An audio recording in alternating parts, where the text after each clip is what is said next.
एक school teacher master साहब के कोल मैं एक दिन बैठा। मैं सर जी की हाल है, घर बार सब खैर वफी है, सेहत ठीक है जी, ठीक ठाक ने सारे। बाहर वाले जनिया का सुनाओ, बच्चे बाहर भी ठीक ने, इतों वाले का सुनाओ। सर जी आंदे ने कि यार मैं ना बाहर वाले बच्चों ते नालायकों ते राजी नहीं, इतों वाला जो बच्चा एक मेरे कोल है ना वो मैं बड़ा राजी हाँ। मैं सर जी तुहाडे बच्चे माशाअल्लाह बड़े काबल ने, पढ़े लिखे ने, क्योंकि उन्होंने वड्डा बेटा अमेरिका च पायलट है, छोटा बेटा कैनेडा टोरंटो दे विच डॉक्टर है, तीसरे नंबर वाला छोटा बेटा लंदन च इंजीनियर, तो चौथा बेटा एक उन्होंने कोल ना मतलब उन्होंने खिदमत गुजारी करता। सर जी आंदे ने जिहड़ा पाकिस्तान है ना मैं ये राजी हाँ, बहादुर है, बाहर वाले नलैकों से मैं नहीं राजी। मैं सर जी ये तो एडा पढ़िया लिखा भी नहीं, मतलब कि नॉर्मल जाए तो चलो पढ़ता पुढ़ता पे। आंदे ने मैं बहुता पढ़ाना भी नहीं चाहता, मैं बदमाश बनाना चाहना।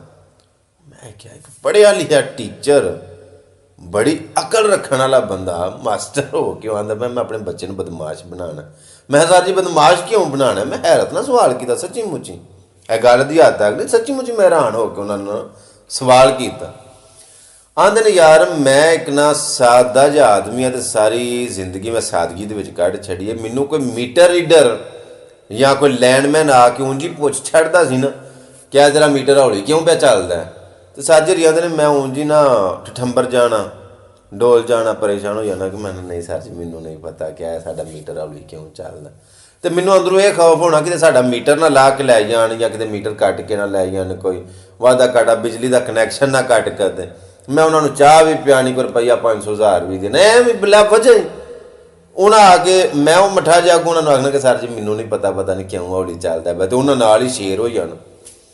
आंदे ने इसे तरह ही एक दिन मैं ते मेरा बेटा असी मोटरसाइकिल पर जाने हाँ सीधे सीधे राह, अगों एक मुंडा आया तो उन्हें ना मेरी मोटरसाइकिल कढ़ मारी, तो मैं जे ना उठिया मैनू माड़ियां जिहियां सट्टां लगियां, मैं उठिया डिग के, तो मेरे गल करन तो पहला ना वो मुंडा मैनू गालां कड्ढन लग पिया।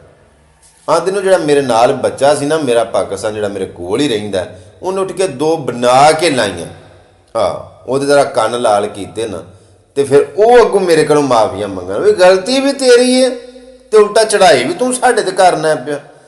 आंदे ने इसे तरह ही मैं अपने बच्चे नूं दस्सिया कि पुत्तर मीटर साडे दा कोई मसला है। आंदे ने चलो जिद्दां लैंडमैन आया ना तो मैनू तुसीं दस्सिओ जी। वो सर जी आंदे ने कि मेरे बच्चे ने लैंडमैन के नाल गल की कि बंदे दियां पुत्तरां वांगू जे कोई गल है तो ठीक है, नहीं तो यह जो तू कसम शुरू किया है ना।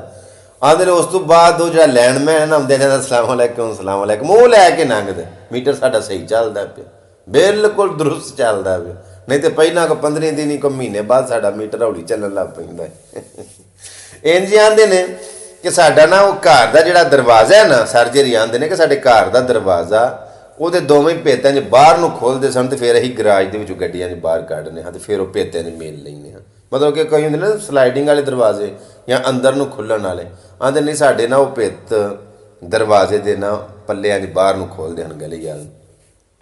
आंदे ने साडे गवांढियां ने ना अपनी गड्डी साडे दरवाजे दे अगे करके इंज ला छड़नी करनी, तो वो साडे फिर ज़ाहिर वो भित्त नहीं हन खोलदे, फिर साडी अपनी गड्डी भी नहीं सी निकलदी। आंदे ने असीं बड़े परेशान, मैं 2-4 बारी गल कीती ते गवांढी उल्टे ना मेरे ते तप्पे कि की सड़क तुहाडे प्यो दी है, साडा भी उन्ना ही आके गौरमेंट की गली है जिथे मर्जी गड्डी कला रही है। सर जी आंदे ने मैं बड़ा परेशान। एक दिन इसे तरह मैं उन्होंने गल पिया करा, वो मेरे नाल ना मतलब अग भगोला होए, मेरे नाल गुस्सा उन्होंने चढ़िया तो गल्लां बातां पे करन, तो मेरा बच्चा अंदरों निकल आया। आंदे ने मेरे बच्चे ने उन्होंने फिर 2 गल्लां कीतियां, उस तो बाद साडे दरवाजे अगे की अपने दरवाजे अगे भी गड्डी नहीं खिलारदे। आंदे ने मैं आना कि जिहड़े वो बाहर वाले ने ना वो बच्चे नलैक ही ने, मैं खुद पढ़िया लिखा एक टीचर उसूल पसंद बंदा वा, तो मैं भी नलायक ही हाँ, मैनू भी कोई ना कोई समझ कोई मज़ा नहीं आया। वो जिहड़ा बदमाश बच्चा मेरा बनया ना नवा नवा, वो बच्चा ठीक है, क्योंकि दुनिया ठीक नूं ठीक रहन जू नहीं देंदी, तो फिर डिंगिया होना पैंदा। वेखो मैं भी ये गल ना, ये गल तो सर जी आंदी ही ना, हुण इत्थे एक निक्की जी गल मैं सुनाना कि बंदे दे 2 हत्थ ने, यह हत्थ सीधा सलाम लैण वास्ते वे, कुरान पाक दियां वो सतरां दे उत्ते उंगली रख के पढ़न वास्ते, वगैरह वगैरह खाना खाण वास्ते सज्जा हत्थ, इनूं ही आने सीधा हत्थ। तो जे सीधे हत्थ कोई बंदा गल ना मन्ने, किसी नूं समझ ना आवे, तो कई बार फिर आंदे ना खब्बे हत्थ दी मैं एक मारी ना तेनों लग लो जानी, ਜੇ ਸਿੱਧੇ ਹੱਥ ਬੰਦਾ ਕੋਈ ਨਾ ਮੰਨੇ ਤੇ ਫਿਰ ਉਹਨੂੰ ਪੁੱਠਾ ਹੱਥ ਉੱਥੇ ਇਸਤੇਮਾਲ ਕਰਨਾ ਪੈਂਦਾ। ਇਹ ਹੱਥ ਆਪਣਾ ਹੀ ਹੱਥ, ਬਗਾਨਾ ਹੱਥ ਕਿਸੇ ਦਾ ਨਹੀਂ। ਇਹਦੇ ਨਾਲ ਅਸਤੰਜਾ ਕਰਨਾ ਹੁੰਦਾ ਹੈ ਜਾਂ ਦੂਜੇ ਕਈ ਮਾਮਲਾਤ। ਸੋ ਇਸ ਵਾਸਤੇ ਕਹਿਣ ਦਾ ਮਤਲਬ ਹੈ ਕਿ ਸਿੱਧੇ ਹੱਥ ਅਗਰ ਕੋਈ ਨਾ ਮੰਨੇ ਤੇ ਉੱਥੇ ਫਿਰ ਹੱਥ ਪੁੱਠਾ ਇਸਤੇਮਾਲ ਕਰਨਾ ਪੈਂਦਾ। ਤੇ ਬੰਦੇ ਕੋਲ ਦੋਵੇਂ ਹੀ ਹੱਥ ਹੁੰਦੇ ਨੇ, ਬੰਦੇ ਕੋਲ ਉਹ ਲਹਿਜੇ ਹੁੰਦੇ ਨੇ, ਉਹ ਬੰਦਾ ਇਸਤੇਮਾਲ ਕਰਨਾ ਚਾਹੇ ਤੇ ਉਹ ਕਰ ਸਕਦਾ ਹੈ। ਸੋ ਇਸ ਵਾਸਤੇ ਅਗਰ ਕੋਈ ਬੰਦਾ ਠੀਕ ਚੱਲਦਾ ਪਿਆ ਤੇ ਠੀਕ ਨੂੰ ਠੀਕ ਰਹਿਣ